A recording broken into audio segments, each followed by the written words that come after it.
know that story that Jesus once said?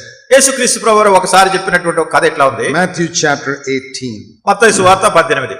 How can you have a bridal relationship with Jesus Christ? యేసుక్రీస్తు ప్రభువారితో పెండ్లి కుమార్తె సంబంధాన్ని మీరు ఎట్లా కలిగి ఉండగలరు? Can you be a bride and not love your bridegroom? మరి నువ్వు పెండ్లి కుమార్తెగా ఉండి పెండ్లి కుమారుణ్ణి ప్రేమించలేని స్థితిలో ఉంటావా? We just read in 1 John 4:20. మరి మనం ఇప్పుడే చదివాము 1 యోహాను 4:20 that you can't say you love your bridegroom if you don't love your fellow believers. నీ సహపాఠి విశ్వాసి నువ్వు ప్రేమించకపోయినట్టయితే నీవు దేవుడిని ప్రేమిస్తున్నానని చెప్పడానికి లేదు. You can't say you love God if you don't love other people around you. నీ చుట్టూ ఉన్నటువంటి ప్రజలు నువ్వు ప్రేమించలేకపోతే నువ్వు దేవుడిని ప్రేమిస్తున్నావు అని చెప్పేది లేదు. So you can't say, oh, I love my bridegroom so much but I don't love this person. అయితే నా పెండ్లి కుమారుడిని నేను ఎంతో ప్రేమిస్తున్నాను కానీ పక్కా నేను ప్రేమించట్లేదు అని చెప్పడానికి లేదు. The Lord Jesus says, యేసుక్రీస్తు ప్రభువారు అంటారు, here is the test to see whether you love me. మీరు నన్ను ప్రేమిస్తున్నారో లేదా అంటానికి పరీక్ష ఇది. Two things. రెండు. One, ఒకటి, do you keep my commandments? మీరు నా ఆజ్ఞలను పాటిస్తున్నారా? If you love me, keep my commandments. మీరు నన్ను ప్రేమించినట్టయితే నా ఆజ్ఞలను మీరు అనుసరించాలి. Second, రెండోది, do you love other people ఇతరులను మీరు ప్రేమిస్తున్నారా? the way I loved you? నేను మిమ్మల్ని ప్రేమించినట్టు. The way I loved you. నేను నిన్ను ప్రేమించినట్టు.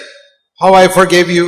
ఎట్లా మిమ్మల్ని క్షమించాను? 10,000 times you did wrong, I forgave you. 10,000 సార్లు తప్పు చేసినా గానీ 10,000 సార్లు క్షమించాను. So even if your mother-in-law does harms you 10,000 times, you must forgive. మరి ఒకవేళ మీ అత్తగారు 10,000 సార్లు మీ ఏళ్ళు తప్పు చేసినా గానీ 10,000 సార్లు అత్తగారిని ప్రేమించాలి. Somebody cheated you of property 10,000 times, forgive. లేకుంటే మీ ఆస్తిపాస్తుల విషయంలో ఎవరైనా 10,000 సార్లు మిమ్మల్ని మోసం చేశారు అని క్షమించాలి. Not because they are good.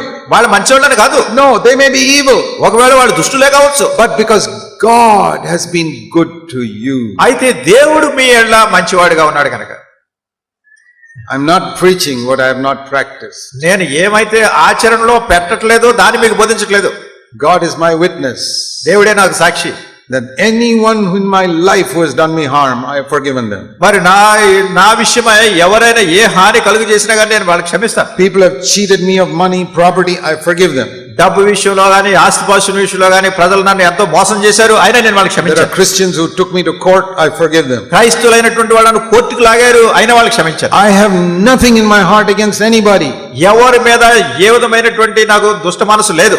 Not because people are all good to me. అంటే ప్రజలందరూ నాకు ఏదో మేలు చేశారు, మంచి చేశారు కాదు. God is good to me. దేవుడు నాకు మేలు చేస్తున్నాడు, దేవుడు మంచివాడు. I want to ask you the same question. అదే ప్రశ్న మిమ్మల్ని అడుగుతున్నాను. I'm not asking whether people are good to you. ప్రజలు మీకు మంచివాళ్ళు కాదు అనే సంగతి అడగట్లేదు. In this world everybody will not be good to you. ఈ లోకంలో ప్రతి వాళ్ళు మీకు మంచివాళ్ళుగా ఉండరు. Some people may be good to you. ఒకవేళ కొంతమంది మంచివాళ్ళుగా ఉండొచ్చు. But many people may trouble you in this world. ఒకవేళ అనేక మంది ఈ లోకంలో మిమ్మల్ని కష్టపెట్టొచ్చు. That's not what I'm asking. అది కాదు నేను మిమ్మల్ని అడిగేది. I'm asking, has God been good to you or not? అసలు దేవుడు మీ ఏళ్ళ మంచివాడిగా ఉన్నాడా లేదా అనేది అడుగుతున్నా. I think all of us have to say, God has been so good to me. మరి నా విషయంలో దేవుడు ఎంతో మంచివాడిగా ఉన్నాడని ఎల్లప్పుడూ నేను చెప్పాలి. Then God says, దేవుడు అంటున్నాడు, treat other people the way I treated you. నేను మిమ్మల్ని ఏ రీతిగా పరిగణించానో, ఎట్లా మంచివాడిగా ఉన్నానో మీరు కూడా ఇతరుల ఏళ్ళ అట్లానే మంచివాడిగా ఉండాలి. Love other people the way I have loved you. నేను నిన్ను ప్రేమించినట్టే నువ్వు కూడా ఇతరులను ప్రేమించాలి. In John 13 verse 34 and 35. యోహాను సువార్త 13:34-35 Jesus said, love one another as I have loved you. యేసు ప్రభువారు అన్నారు, నేను మిమ్మల్ని ప్రేమించినట్టే మీరు కూడా ఒకరినొకరు ప్రేమించాలి. That is a new commandment. అది నూతన ఆజ్ఞ మీకు ఇస్తున్నాను అన్నారు. The old commandment was, పాత ఆజ్ఞ ఏంటి? love your neighbor as yourself. నిన్ను వలె నీ పొరుగువాని ప్రేమించాలి. That is only a commandment. అది ఒక ఆజ్ఞ. But Jesus came. అయితే యేసు ప్రభువారు వచ్చారు. He said, I am not giving you the same old commandment. ఆయన అన్నాడు, మీకు ఇదే పాత ఆజ్ఞని ఇవ్వడం లేదు, I am giving you a new commandment. మీకు ఒక నూతన ఆజ్ఞ ఇస్తున్నాను, కొత్త ఆజ్ఞ. And the new commandment is with an example. ఈ కొత్త ఆజ్ఞ ఒక ఉదాహరణతో ఇస్తున్నాను. As I have loved you. నేను మిమ్మల్ని ప్రేమించినట్టు. You just look at me. Just look at me. నీవు నన్ను చూడు and see how I loved you. ఎట్లా మిమ్మల్ని ప్రేమించానో You love other people the same way. అట్లానే అదే విధానంలో ఇతరులు కూడా నువ్వు ప్రేమించాలి. You don't have to follow a commandment. నువ్వు ఆజ్ఞను అనుసరించక్కర్లేదు. Follow my example. నా మాదిరి నువ్వు అనుసరించాలి. It is easier to follow an example than a commandment. ఆజ్ఞను అనుసరించడం కంటే ఒక మాదిరిని అనుసరించడం సులువు. How do you teach people to swim in a river? మరి ఒక నదిలో ఈత కొట్టాలంటే ఎట్లా నేర్పిస్తారు? Supposing you tell the little boy, go jump in the river and swim. చిన్న పిల్లవాడికి నువ్వు నదిలో దూకరా, నువ్వు ఈతటం నేర్చుకో అంటే ఏం చేస్తాడు? he will go and drown. మునిగిపోతాడు వెంటనే నీళ్ళలో. But if you say, అయితే మీరు చెప్పి you come with me to the river నాతో పాటు నది దగ్గరికి రా, and see what I do, నేనేం చేస్తున్నానో చూడు, and you do the same thing, నువ్వు కూడా అట్లా చేస్తూ ఉండు, isn't that much better? దానికంటే ఇది చాలా శ్రేష్టమైనది కదా. That is what Jesus is saying. అదే యేసు ప్రభువు చెప్పేది. In the Old Testament it was commandment. పాత నిబంధనలో ఆజ్ఞలు, Love your neighbor, నీ పొరుగు వాడిని ప్రేమించు, go to the river and swim, నువ్వు వెళ్ళి నదిలోకి వెళ్ళి ఈదు, and everybody drowned. అందరూ మునిగిపోతున్నారు.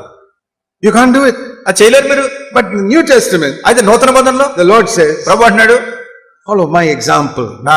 నన్ను నా మాదిరి తీసుకోండి, I will take you to the river, నేను నిన్ను నది దగ్గర తీసుకెళ్తాను, I will teach you how to swim, ఎట్లా ఈదాలో నేను చూపిస్తాను, I will teach you how to love people who hate you.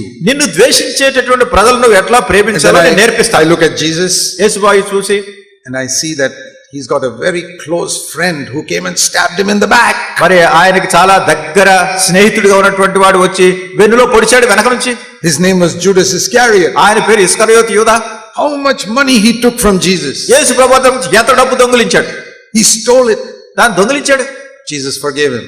యేసు ప్రభువు ఆయన And క్షమించాడు. in spite of all that, ఇదంతా ఉన్నా కానీ he wants to get some more money to betray Jesus. ఇంకా యేసు ప్రభువుని అప్పగించి ఇంకొంత డబ్బు సంపాదించాలనుకున్నాడు. And then he comes in the Garden of Gethsemane Gethsemane వనంలోకి వచ్చాడు, and he kisses him, ఆయన ముద్దు పెట్టుకుంటున్నాడు, saying, Rabbi. బోధకుడా అని చెప్తున్నాడు. And what did Jesus do? యేసు ప్రభువు ఏమన్నారు? Jesus say, you crook, you come here to betray me? నువ్వు నన్ను అప్పగించడానికి వచ్చావా మోసగాడా అన్నాడా? No. లేదు. I think he put his arm around him నేను అనుకుంటున్నాను ఆయన భుజం మీద ఏం చెయ్యి వేసి and said, my friend, అన్నాడు, చెలికాడా అన్నాడు, why have you come? ఎందుకు వచ్చాను? Are you betraying the Son of Man with a kiss? మరి మనుష్య కుమారుని ఒక ముద్దు పెట్టుకుని అప్పగించడానికి వచ్చావా? I think till the last minute Jesus was hoping this man's heart will melt అంటే and he will repent when he sees my love.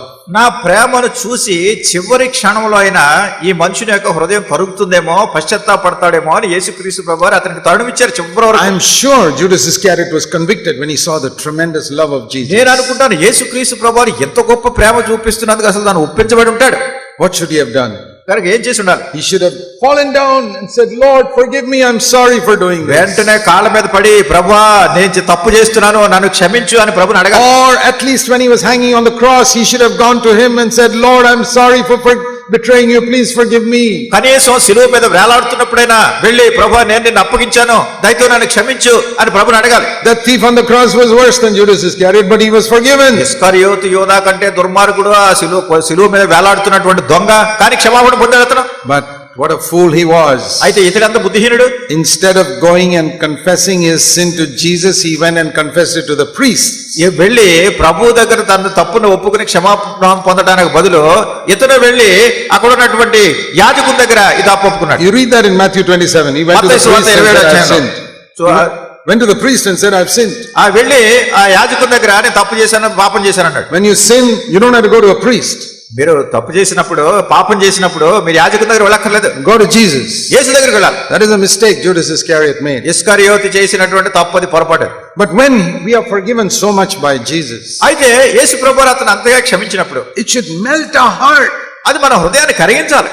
Imagine what a hard heart Judas Iscariot had, that it could not be melted even when they saw the love of Jesus. యేసుక్రీస్తు ప్రభువారు ప్రేమను చూసిన తర్వాత కూడా చలించలేదంటే ఇస్కరియోతు యూదా హృదయం ఎంత కఠినంగా ఉందో మీరు ఊహించండి. When you don't forgive others, మీరు ఇతరులను క్షమించినప్పుడు your heart is hard like Judas Iscariot. మీ హృదయం కూడా ఇస్కరియోతు యూదా మాదిరిగా కఠిన హృదయం ఉంటుంది.